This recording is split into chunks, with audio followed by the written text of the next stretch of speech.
Olá pessoal, tudo bem com vocês? Vamos lá, sétimo ano A, sétimo ano B e sétimo ano C. Hoje nós vamos dar continuidade aos assuntos que estávamos vendo, né? Então, já falamos sobre a parte do reino Monera, já falamos sobre o reino Fungi, já falamos também sobre o reino Protista. Hoje nós iremos dar início ao reino chamado de reino Animalia, ok? Beleza? Então, pega aí o caderninho, caneta, para que a gente possa fazer algumas anotações. Lembrando que esse material ele vai ser disponibilizado para vocês, tá? Então, em relação ao material, ele vai ser disponibilizado. Mas, seria bom que vocês fizessem também algumas anotações, caso vocês necessitem, ok? Vamos lá, vamos começar então. Características do reino Animalia.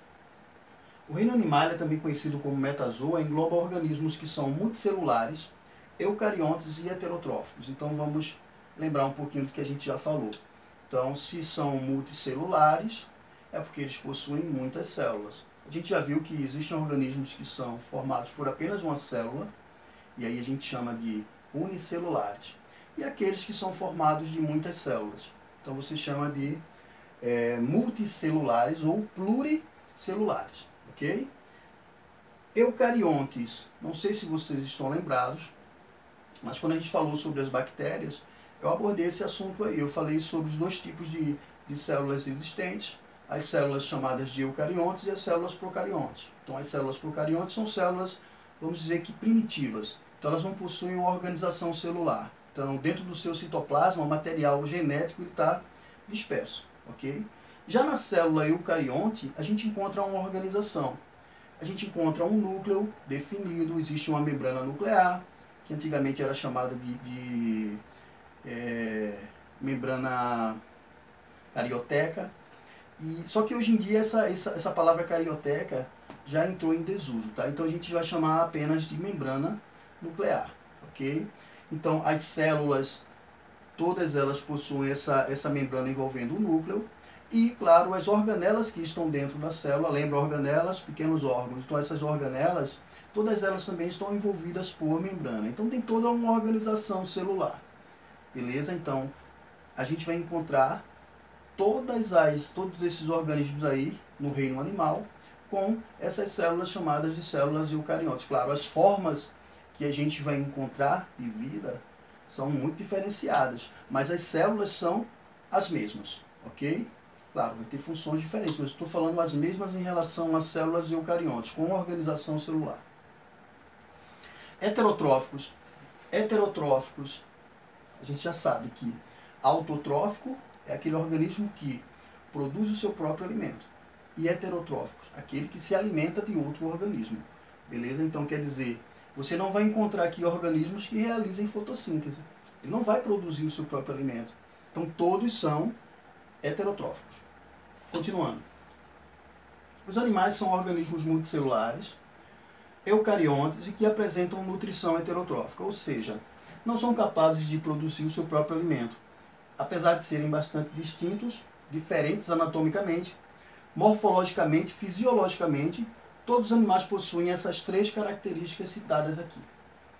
Multicelulares, eucariontes e eles realizam essa nutrição heterotrófica.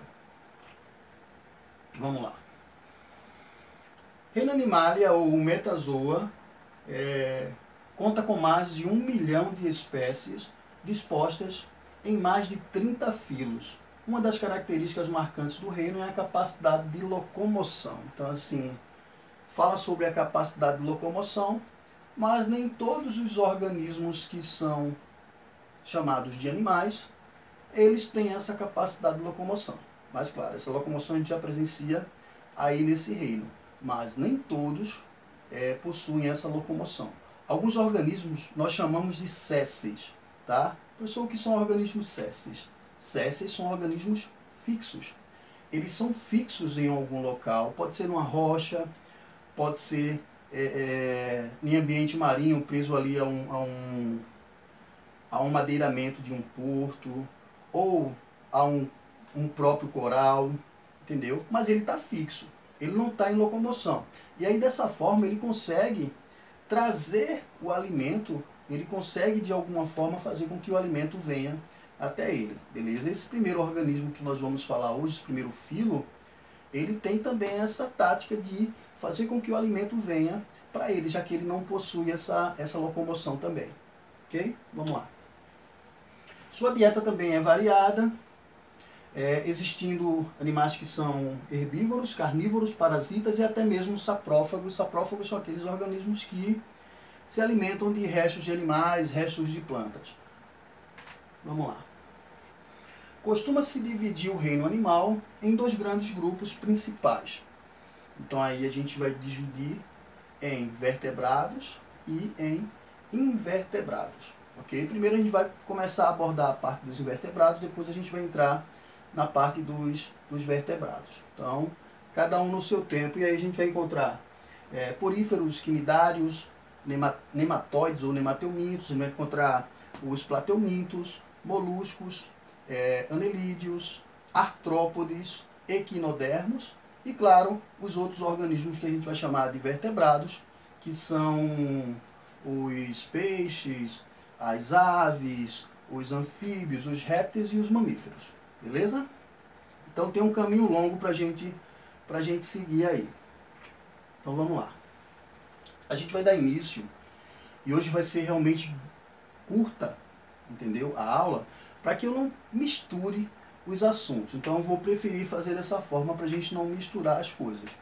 Porque eu fiz um planejamento de falar hoje sobre poríferos e falar também e abordar sobre os quinidários. Mas aí é que tá. Se eu fizer dessa forma, talvez alguns de vocês, ou muitos, confundam uma coisa com a outra. Então, eu vou falar sobre os poríferos, vou fazer uma atividade sobre poríferos. Na próxima aula, a gente vai falar sobre os quinidários. Depois eu faço a atividade dos quinidários, e dessa forma a gente vai adquirir esse conhecimento, tá? Se eu for colocando vários e vários assuntos de uma vez só, tenho certeza absoluta que eu vou dar uma confundida na cabeça de vocês. Lembrando que eu já disse a vocês que esse assunto que eu estou falando, que eu estou dando aula sobre ele para vocês, é um assunto que é utilizado em quase o ano todo, falando sobre os reinos, entendeu? Mas nessa parte aqui, especificamente, também eu não vou poder correr, porque senão eu vou mexer com a cabecinha de vocês, aí vocês vão começar a trocar as bolas aí, ok? Então, vamos por partes, que com certeza vai ser melhor a nossa aprendizagem, beleza? Então vamos lá, vamos começar. Poríferos. Poríferos também chamados de esponjas ou espongiários. Lembra daquele desenho animado, o Bob Esponja? Pronto, é um representante aí desse reino dos poríferos, tá? Então as esponjas é que estão aí nesse reino dos poríferos. São animais invertebrados, aquáticos. Aquáticos, quer dizer, a gente consegue encontrá-los tanto na água marinha, tá? Como também na água doce, mas na água doce não tanto quanto na água marinha. Então, a gente vai encontrar a maioria das espécies em água marinha. Então, água doce são poucas espécies que vivem, mas também são encontrados. Então, encontrados nos ambientes aquáticos marinhos e também de água doce. Vamos lá. São animais invertebrados, aquáticos e fixos em um substrato. O nome do grupo deve-se pela presença de poros pelo corpo. Poríferos vem da palavra poros, portador de poros. Os poríferos pertencem ao reino porífera e eles possuem as mais variadas formas, tamanhos e cores, apresentam padrões corporal básico em formato de vasos, tubos, barris. São os animais mais, vamos dizer assim, primitivos. Tá? Onde a gente não encontra várias e várias estruturas que a gente encontra nos outros organismos. Beleza? Então a gente não vai encontrar um tecido verdadeiro. As células estão organizadas, mas elas não têm uma função de tecido. Então, qual é a função do tecido, professor? A função do tecido é desempenhar alguma atividade específica. Então ela não tem essa função. Então ela não possui, ela tem células que lá estão justapostas, estão juntas, estão agregadas, mas não é um tecido verdadeiro. Tá? Então é um organismo que não possui sistema nervoso, então quer dizer, não sente dor. Você vai lá com a faca, tira um pedaço dele e ele não vai sentir dor. Tá? Então é um organismo diferenciado, muito primitivo, mas também importante porque, de acordo com a árvore filogênica, né? De acordo com a evolução, ele tem um papel importante na evolução e na formação de outras espécies também. Então a gente tem que ter isso na mente, que ele é um organismo que é simples, mas porém importante para todos os outros organismos, ok? Vamos lá. Características, habitat, eu já falei para vocês o habitat, mas vamos lá. Habitat da maioria das espécies é o ambiente marinho, poucas vivem em água doce. As esponjas são encontradas fixas no fundo do mar, em rochas, conchas e areia. Podem viver de forma solitária ou em colônias. Tá? Então, colônia seria um conjunto de organismos que estão ali juntos, unidos anatomicamente. Tá? Que é diferente de sociedade. Sociedade são organismos da mesma espécie que vivem, se ajudam, mas não estão unidos anatomicamente.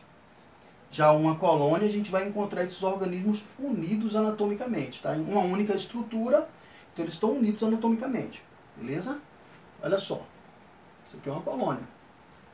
Então eles estão unidos anatomicamente, beleza? Vamos lá, estrutura corporal.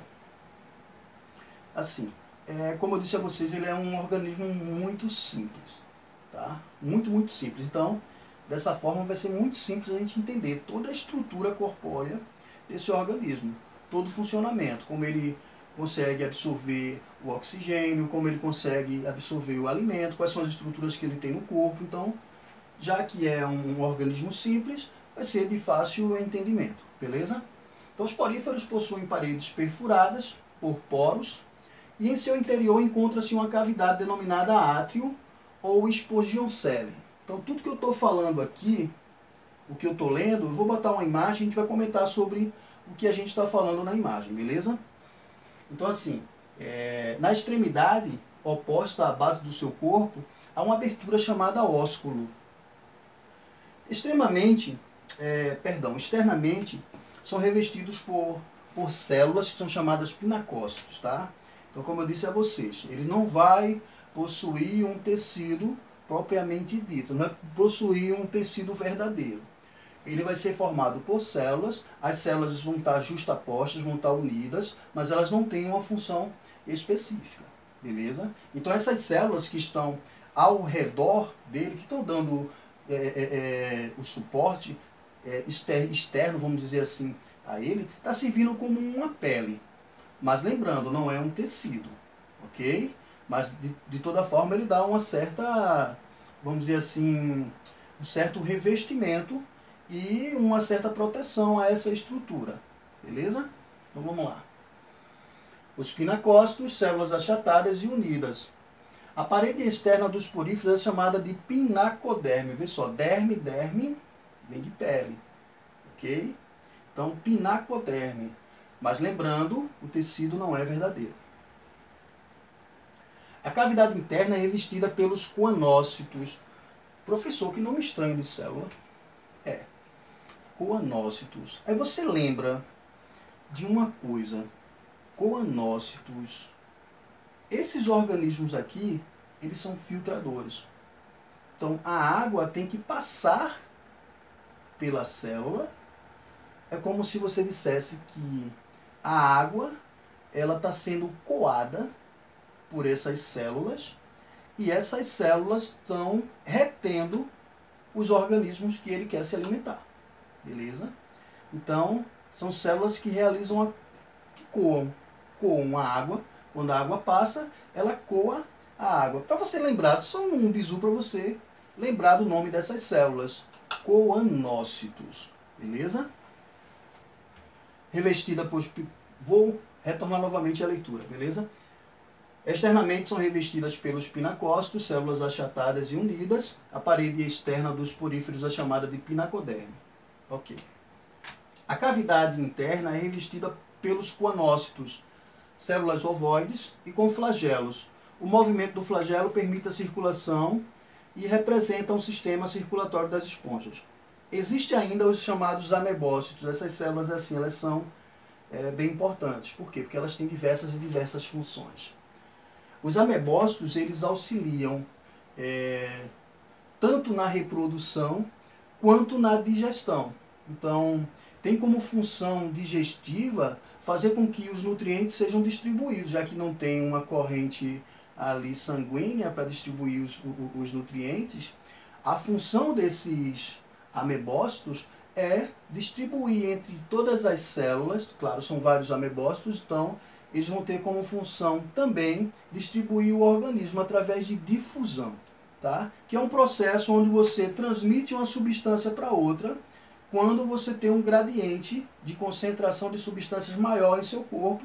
A tendência é que essa substância ela saia do seu corpo, então elas vão se juntar a outras células, essa substância vai sair do corpo dela e vai penetrar na outra célula. A gente chama isso de difusão. Mais à frente vocês vão estudar os tipos de difusão que existem, beleza? Então assim, elas vão transmitir esse alimento vão passar para outras células através de difusão. Então assim, são células como se fossem coringas. Elas não têm funções especificamente definidas, tem várias funções e também pode se transformar em diversas células. Tá? Então, como se fosse um coringa dentro do corpo de uma esponja, os amebócitos. Células livres presentes entre as camadas de pinacócitos e coanócitos. Vamos lá. Olha só. Aqui está mostrando uma estrutura e lembrando que esse material aqui vai ser enviado para vocês também. Beleza? Então isso aqui vai ser enviado para vocês.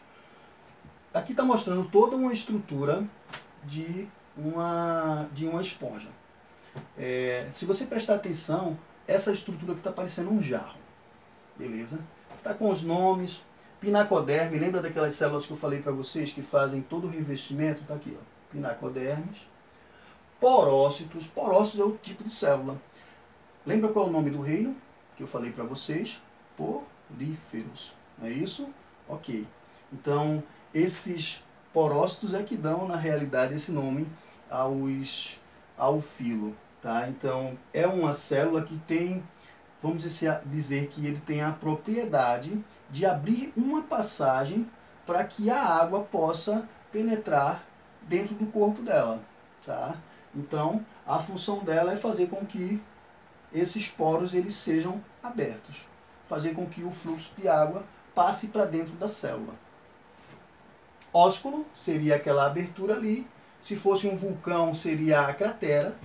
A parte interna a gente chama de átrio. Beleza? A parte interna a gente vai chamar de átrio. Então, é uma estrutura oca, como se fosse realmente um jarro. Ok? Mas a água ela vai ter que passar por dentro dos poros, porque senão esse organismo não se alimenta. Agora vocês vão entender por que a água vai passar por dentro dos poros. A água, na realidade, ela é forçada a passar por dentro dos poros. Por que, professor, que a água é forçada? Porque dentro desse organismo aqui é criado um fluxo de água, uma corrente de água, que faz com que a água que está na parte externa comece a entrar. Existem umas células chamadas coanócitos, que eu já falei para vocês. Então, esses coanócitos, eles possuem flagelos. Esses flagelos, eles se movimentam. E nesse movimento deles, eles criam na parte interna dessa esponja, que é chamada de átrio, criam uma corrente de água. Criando uma corrente, ele faz com que a água saia pelo ósculo. Bom, se a água está saindo, é porque tem água entrando pelos poros. A água, ao passar pelos poros, esse organismo aqui consegue oxigênio. Por quê? Porque existe oxigênio dissolvido na água. Esse organismo aqui consegue captar os nutrientes. Por quê? Porque os coanócitos vão captar esse alimento. Tá? Então, eles vão filtrar, vamos dizer assim, essa água que está passando ali. Dessa forma, eles irão conseguir, essas células irão conseguir oxigênio e nutrientes. Os nutrientes podem ser algas, podem ser pequenos crustáceos. Estou falando de organismos que são microscópicos, tá? Que quando a água passa, esses nutrientes, esse oxigênio fica retido e dessa forma, por difusão, eles vão passar de uma célula para outra essas substâncias que eles conseguiram nessa filtração. Ok? Então, ósculo seria a abertura dessa esponja. A parte interna a gente chama de átrio, tá? Os poros que são formados pelos porócitos, que são células. Os pinacócitos, que vão dar origem à pinacoderme, que são essas células achatadas que vão dar origem a toda essa estrutura externa aqui. E, deixa eu ver mais o que é que tem aqui. Váculo digestório. Então essas células aqui, os coanócitos, na realidade, têm essa função digestória. Esses flagelos que ela possui ficam se movimentando e criam esse processo, esse fluxo de água aqui. E essas substâncias, a água ao passar, elas são retidas pelos coanócitos. Então, após ele absorver essas substâncias, eles vão criar um vacúolo, uma estrutura interna para que possa ser realizada a digestão dessa substância.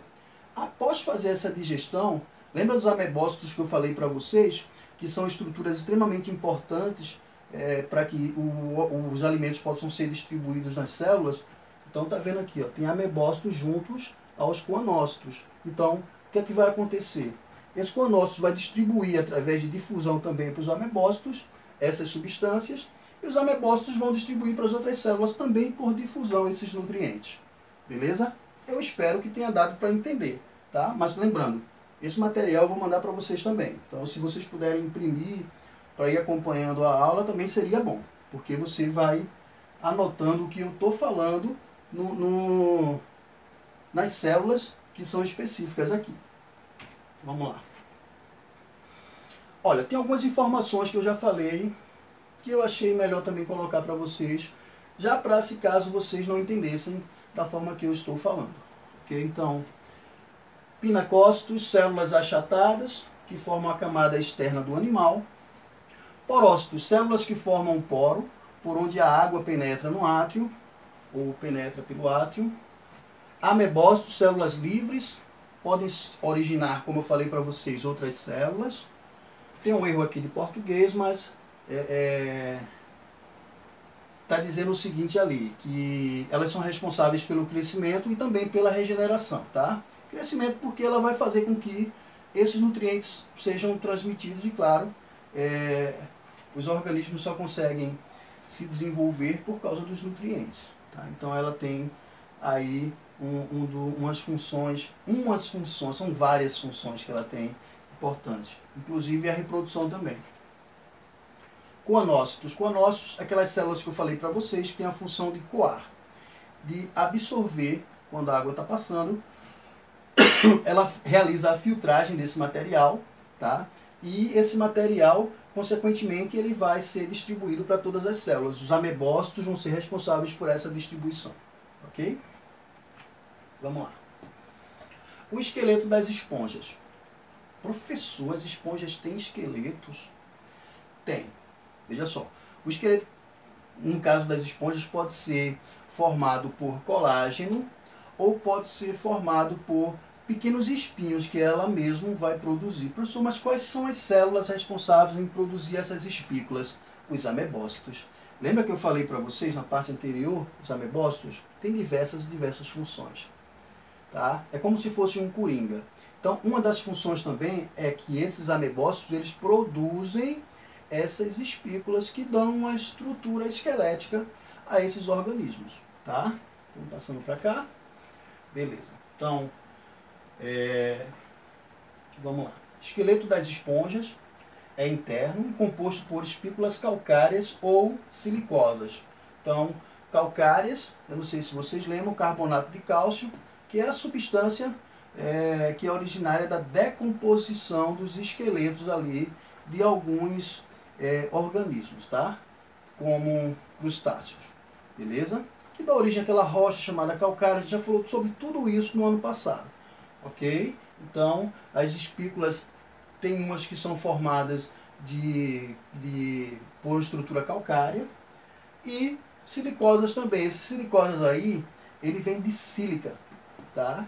Que é um tipo de de mineral que é encontrado em diversos tipos de rochas. Lembra? O quartzo, dentro do quartzo existe sílica também. Se a gente for ver as substâncias que possuem dentro dela, os minerais que possuem dentro dela sílica, muitos e muitos, na estrutura que faz com que haja uma cristalização também nessas rochas, beleza? Então, vamos lá, voltando. Pode ainda ser orgânico formado por fibras de colágenos denominadas esponginas. Então, aqui está falando sobre os tipos de espículas, tipos de esqueletos, na realidade, que a gente vai encontrar dentro das esponjas. Então, fibras de colágeno, espongina, espículas. E aqui tem o desenho delas, e assim, essas espículas é como se fossem o DNA. Porque cada espécie só produz um tipo de espícula.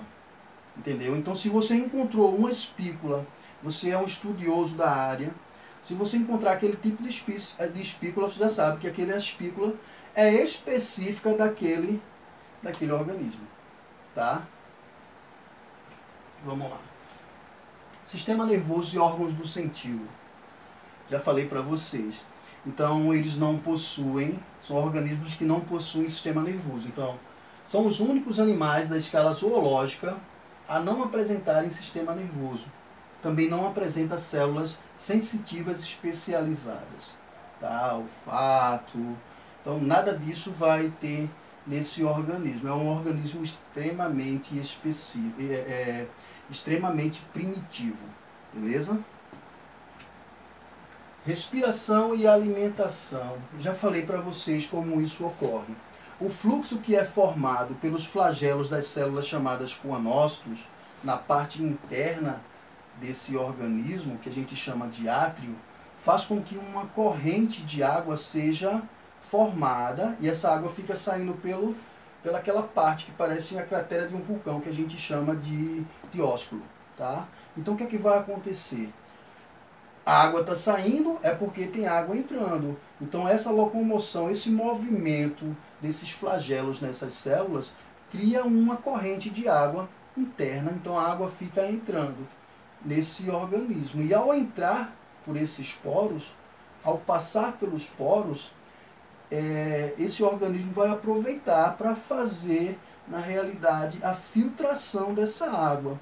E vai reter, dessa forma, os nutrientes que ele quer e que ele necessita, como o oxigênio que está dissolvido na água e os nutrientes que estão ali na água. Algas, pequenos organismos microscópicos.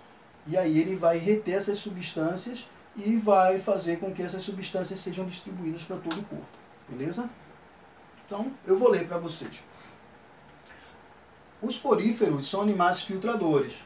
Eles promovem uma corrente de água que entra pelos poros, passa pelo átrio e sai pelo ósculo. Ao entrar, a água fornece oxigênio e ao sair carrega o dióxido de carbono e resíduos. Assim ocorre a respiração, através das trocas gasosas por difusão. A alimentação se dá através de partículas alimentares suspensas na água, como protozoários, algas unicelulares. As partículas absorvidas são capturadas pelos coanócitos, que digerem a parte da substância e também distribui a partir distribui não existe, né? Faz a distribuição, tá? Através dessas células chamadas amebócitos, e dessa forma, por difusão, os amebócitos vai de célula em célula entregando esses nutrientes. Reprodução. Olha só, esses organismos têm dois tipos de reprodução. Reprodução sexuada e reprodução assexuada. Beleza? Então aqui está falando sobre a reprodução assexuada.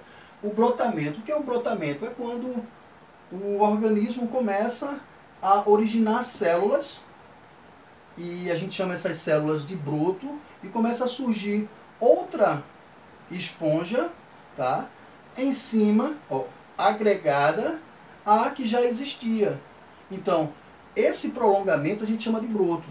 Esse broto, ele pode se soltar daquela formação. De repente passa um peixe, bate e consegue soltar aquela partezinha ali. Aquele broto, onde ele cair, ele vai dar origem a outra célula. Tá?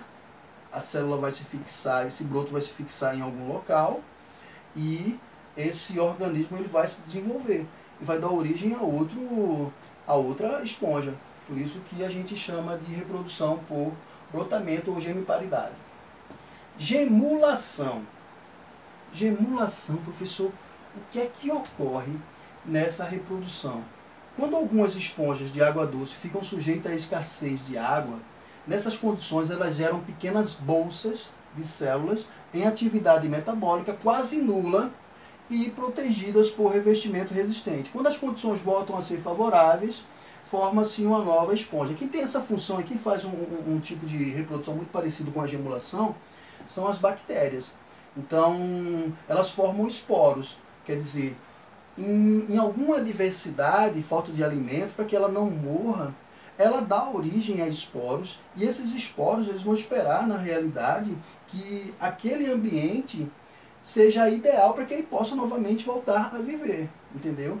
É como se ele dissesse, ó, se eu me transformar em alguma coisa, que essa alguma coisa vai ficar inativa durante algum tempo, e depois, quando as condições ambientais estiverem boas, eu me desenvolvo novamente. Então, essa forma aqui é chamada de gemulação. E a regeneração está dizendo, ele vai se regenerar. Então, tem até um documentário que eu costumo passar para os alunos, que mostra que uma esponja foi passada em uma peneira, tá? Então, as suas células, elas foram todas deflagradas, vamos dizer que foram soltas daquele tecido ou falso tecido, melhor dizer, que foi formado. E depois de um tempo essas células começaram a se reorganizar e se transformaram novamente em uma esponja. Então o que eu estou dizendo aqui, as esponjas elas têm um poder de regeneração muito grande. Se você cortar um pedaço de uma esponja, ela vai regenerar-se, tá? Tem um poder muito grande de regeneração. As esponjas possuem enorme capacidade de regeneração. Quando cortadas em vários fragmentos e colocadas em condições favoráveis, cada fragmento ali vai originar outro indivíduo. Assexuada. Assexuada, lembra que eu estava falando sobre aquela célula que eu chamei de coringa? Ela está envolvida aí também, tá? Então, o mesênquima, que é a parte gelatinosa interior, porque no interior tem uma parte gelatinosa, chama-se mesênquima. As esponjas podem formar células reprodutoras. Os espermatozoides são produzidos a partir dos amebócitos. Lembra dos amebócitos? Então ele pode se transformar em diversos tipos de células, tá? Então se transforma em amebócitos. Os amebócitos são lançados pelaquela cavidade chamada de ósculo. Os amebócitos, já em forma de espermatozoides, vão pela água se transportar para outra esponja, e ali dentro da esponja ele vai conseguir fecundar, vai conseguir encontrar um óvulo. Dessa fecundação vai surgir uma célula, que a gente vai chamar de célula-ovo ou zigoto, que vai dar origem, na realidade, a uma larva.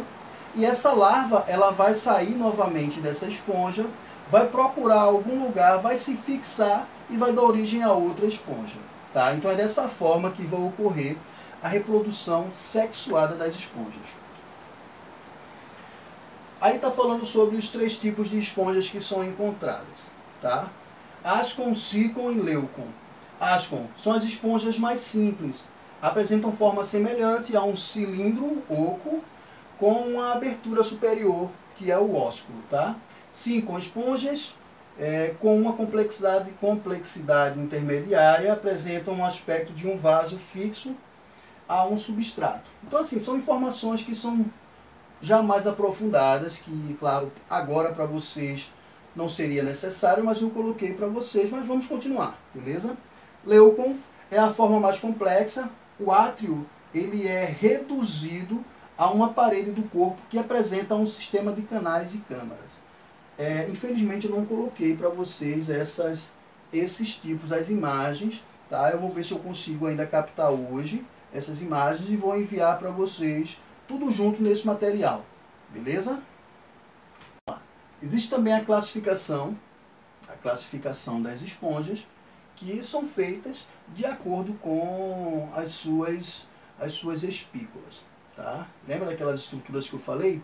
Que dão uma formação esquelética das esponjas? Então, de acordo com os tipos de espículas, existe uma classificação. Tá? Que é uma classificação até assim, com palavras meio complicadas, mas vamos lá. Classe calcária agrupa as esponjas com espículas calcárias. Podem ser dos tipos ascon, sicon ou leucon. Ok? Classe hexaquitinelida. Olha só que palavrão. Grupo das esponjas com espículas disílicas. Podem ser sicon ou leucons. Classe demosponge, que seriam esponjas com esqueletos de espongina, silicoso ou misto, apenas do tipo leuco. Mas assim, isso é uma partezinha que é bem específica mesmo, que até no material do ano passado, essa partezinha não tinha. Mas eu quis colocar porque pelo menos você tem um contato com esse material. Ok? Aqui tem algumas curiosidades sobre as esponjas. Então vamos lá. Acredita-se que existam mais de 10.000 esponjas em torno do mundo. A próxima. Antes da criação das esponjas sintéticas, as esponjas naturais eram usadas no banho. Está dizendo que antigamente se usavam as esponjas, os poríferos, nos banhos, tá? Antes de produzir essas esponjas que existem hoje em dia, essas esponjas de banho.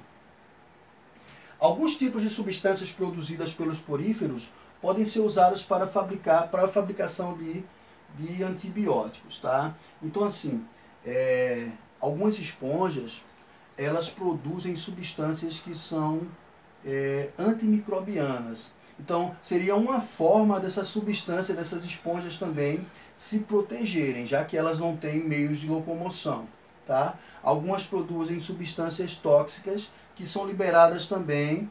Por quê? Porque se ela está vivendo em um ambiente, ela está competindo também por alimento. Então tem outros tipos de alimentos tem outros tipos de organismos que estão ali também competindo por alimento. Então ela vai liberando essas substâncias para que possa ficar numa área sozinha e possa ter, nesse caso aí, vamos dizer que maior disponibilidade de alimentos, tá? Mas ela produz, alguns tipos de esponjas produz substâncias que são antimicrobianas. Então, assim, muitas delas servem também para a produção de fabricação de antibióticos, tá? Existem várias e várias pesquisas relacionadas a esponjas. A sobrevivência das esponjas depende do movimento das águas e do seu interior. Uma esponja com 10 centímetros de altura e 1 centímetro de diâmetro chega a movimentar mais de 20 litros de água por dia. Então, 1 centímetro, veja quanto ela filtra. Mas também, como elas absorvem substâncias que são microscópicas, ela tem que absorver muita água para que elas possam reter nutrientes e possam distribuir para todas as células. Senão elas não vão conseguir sobreviver. Elas estão lá fixas, mas elas precisam se alimentar. Tá? Então é uma forma que ela faz com que o alimento chegue a ela, criar dentro dela essa corrente marinha que faz com que a água continuamente ela fique penetrando no corpo e, claro, constantemente, o dia todo está ocorrendo ali a filtração. Então está dizendo que uma esponja de 10 centímetros de altura e 1 centímetro de diâmetro, ela chega a movimentar mais de 20 litros de água por dia. Beleza? Olha só, como eu disse a vocês, hoje eu só vou falar sobre os poríferos. Lembra essas palavrinhas que eu falei, dessas células, nomes complicadinhos? Pois é, quando eu for falar sobre os quinidários, vai ser do mesmo jeito. E aí talvez você não consiga absorver. Já pensou, eu hoje, tá falando sobre os poríferos e sobre os quinidários? Então vamos por partes, tá? Vou mandar uma atividade para vocês. Agora vocês vão fazer em casa uma pesquisa sobre os poríferos. E na próxima aula vai ter uma atividade bacana só sobre os poríferos. Beleza? Paz e bem para vocês. Fiquem com Deus. Tchau, tchau.